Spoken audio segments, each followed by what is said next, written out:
Tengah Garden Residences is making history as the very first private condominium launch in Tengah, Singapore's latest HDB town and first smart sustainable forest town.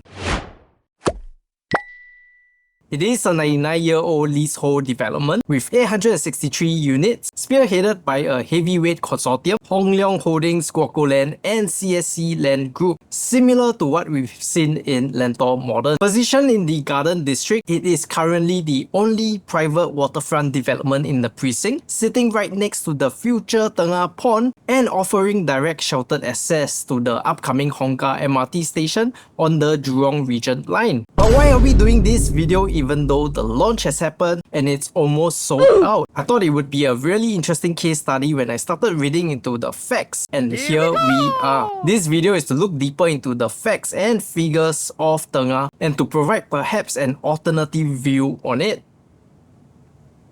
The project officially launched in April 2026 and saw a very strong take-up rate. In fact, property news reports highlight that the development was practically sold out at launch. Its success can be attributed to a few massive structural advantages, starting with the first one, the first mover advantage. As the very first private condominium to launch in Tengah, buyers are essentially buying at the entry of the base of the town's pricing hierarchy. And historically, buyers who have purchased early in unproven developing precincts like Condo or Jurong East in the past have seen strong capital appreciation as the town matures and future plots are sold at higher land rates. And number two, we have the budding family amenities. Even excluding ACS, which will be there in 2030, the town is rapidly becoming a major family enclave. Pioneer Primary School is coming in 2026, Kranji Primary School relocating in 2028 alongside a new unnamed primary school. Emphasis on preschools and childcares opening up over there with plenty of healthcare facilities and also family-friendly recreation spots. This is shaping up to be a family-friendly zone in the near future. And number three, the afforded convenience. In a new estate where amenities are still being built, convenience is critical. The development offers direct sheltered access to the upcoming Hongkar MRT station on the Jurong Regional line. Furthermore, it sits directly above a 3,000 square meters commercial podium that will include a supermarket, childcare center, retail shop and F&B outlets, effectively making this a self-sustaining ecosystem. And number four, we have the developer Pedigree. Guoco Land's reputation for transformative high-end placemaking and CSC Land's solid construction capabilities is what gives buyer confidence, as what we've seen in Lentor Modern. And fifth, we have a massive captive audience for future resale because between 2028 and 2032, over 20,000 HDB households in Tengah will reach their 5-year MOP or minimum occupation period. These established residents would likely upgrade to a condo lifestyle without leaving the area, positioning Tengah Garden Residences as the premier upgrade destination and also ensuring that there's a massive pool of resale buyers. And finally, we have the lowest pricing anywhere. Given that the land sale was tightly matched during the bidding process and the land price looks relatively cheap comparatively to what we've been seeing today, this launch will no doubt be the cheapest for the entire year or perhaps even for the years to come. And while these are all valid and structurally sound, we are going to take a deeper dive into each of these factors and look at the flip side of it.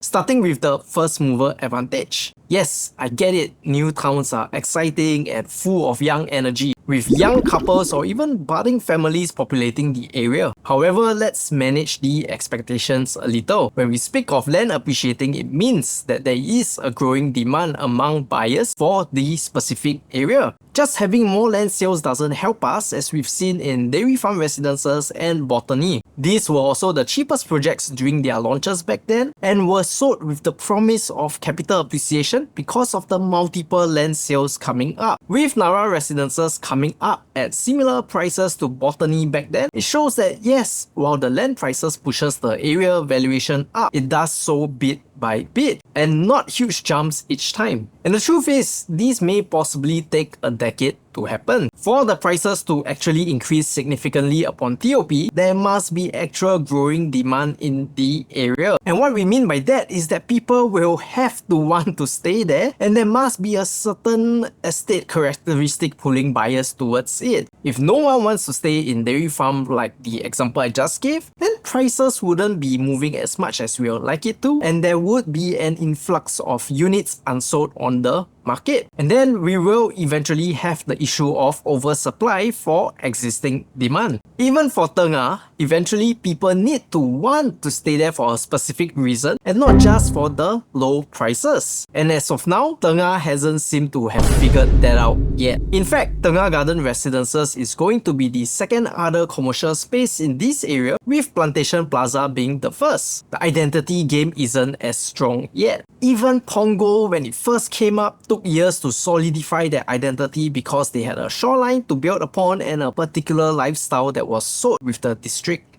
Right now, the only character of Tengah is this vague forest city idea, or is either commonly known to the masses as the indoor water fountains and the lack of connectivity. But it is not all doom and gloom. The government clearly has a huge plan for Tengah, seeing that MOE has shifted schools over here to populate the estate. Schools like Pioneer and Kranji Primary and also the famed ACS. However, Tengah Garden Residences isn't going to be within 1 km of ACS, and this feels a little like going to McDonald's because it's known for MacSpicy being a regional highlight here in Singapore, but ordering a cheeseburger instead. So yes, while the estate may be shaping up to be family friendly, I'm not sure if this is gonna be a thing in the future if you're gonna be competing with other developments that could be within 1 km of ACS.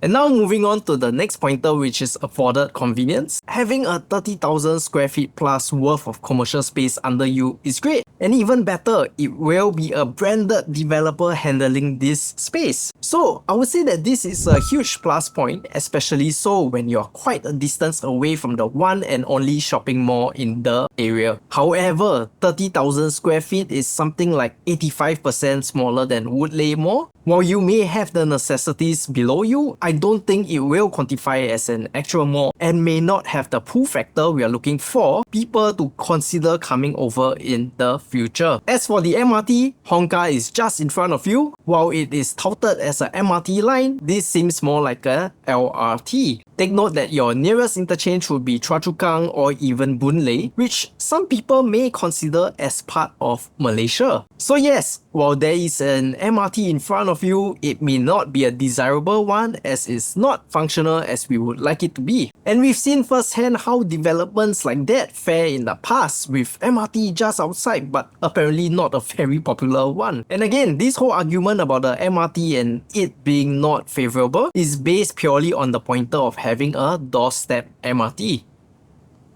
And the next pointer on developer pedigree, you will be guaranteed quality because it's the same powerhouse consortium for sure. But this development is not an anchor piece in the district, unlike Lentor Modern. We will have to see how the integrated land bids go in the future, and who knows, maybe other developers will now turn their attention to Tengah after seeing the headline news. And seeing how closely this land was bidded for, bidding for the other plots may turn out to be more intense in the future, so we'll see. And whether Guaco Land would eventually be driving the estate's identity and transformation in the area remains to be seen.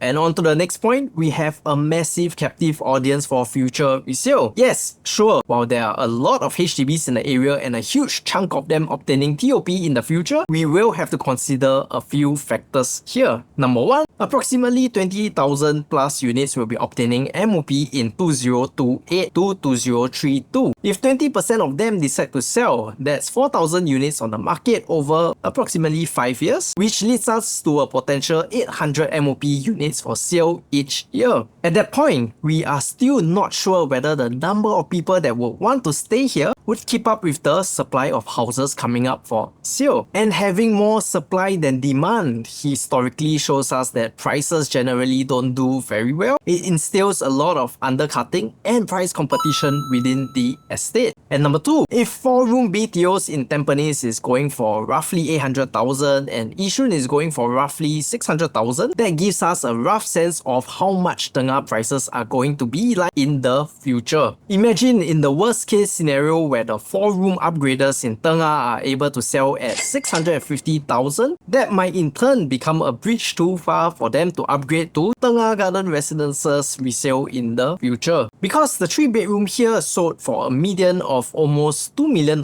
which means they are potentially looking at $2.4 million in resale price. After counting the proceeds of a 650,000 sale price, these may not be able to fund the full down payment of this upgrade. The neighborhood's MOP prices has to match the potential condo resale price point. And one similar example I can think of here is Blossom Residences, which is an EC, also surrounded by tons of HDBs and also has a LRT line close by, which is 3 stops away from the main downtown line. Despite it being surrounded by HDBs and also selling an average of 1,249 PSF, we just don't see a lot of transactions happening here, and a rather modest price growth ever since it obtained its MOP in 2019. And of course, this is an entirely different neighborhood and it doesn't have the government transformation factor as a high point, but to show you that being surrounded by HDBs alone doesn't automatically generate the demand you're looking for.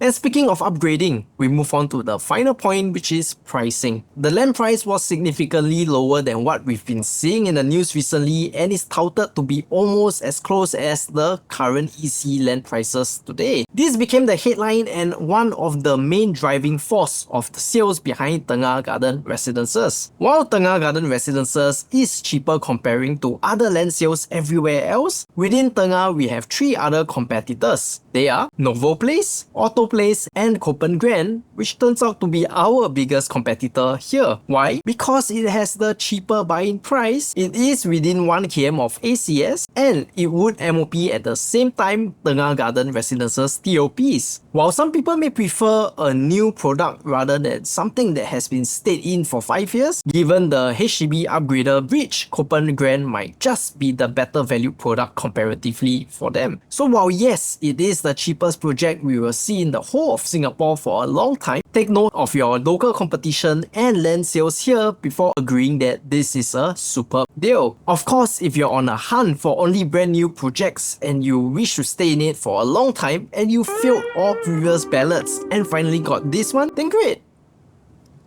All in all, I hope people bought this because they are looking to stay here for the long term, because the Tengah estate is pretty promising with the master plan and all that the government has planned for it. But remember that transformation isn't overnight. Punggol was first announced in 1996 and the initial phase only completed in the early 2000s. Punggol Settlement was developed in 2014, Coney Island opened in 2015, and Waterway Point was only completed in 2016. North Shore was later developed into a BTO estate in 2020, and Punggol Coast MRT only came up in 2024. That is almost 30 years of development for us to enjoy what we see at Punggol today. While I don't think it will take 30 years for us to achieve the same effect in Tengah, as we don't have a financial crisis in between now, it still will take some time, possibly 10 years or longer in the future. And hopefully by then, Tengah too develops an identity and brings in people to live in within its ecosystem. As a Tengah Garden Residences, your unique brand identity is likely the lake views or lake living, even if it comes with some MRT tracks. And you may be surprised that it might be something more sought after for in the future, like how tourists have this relationship with train tracks overseas. So enjoy the development and the area for what it is. Whatever reason you bought this development for, it's valid because you loved what you saw and how the district would transform eventually. This video was intended to show you the other side of the sales pitch and also to think past the surface level of what's being shown out there. And as always, if you like videos like this, consider subscribing to the channel. We release real estate videos weekly. My name is ASAP and I will see you in the next video.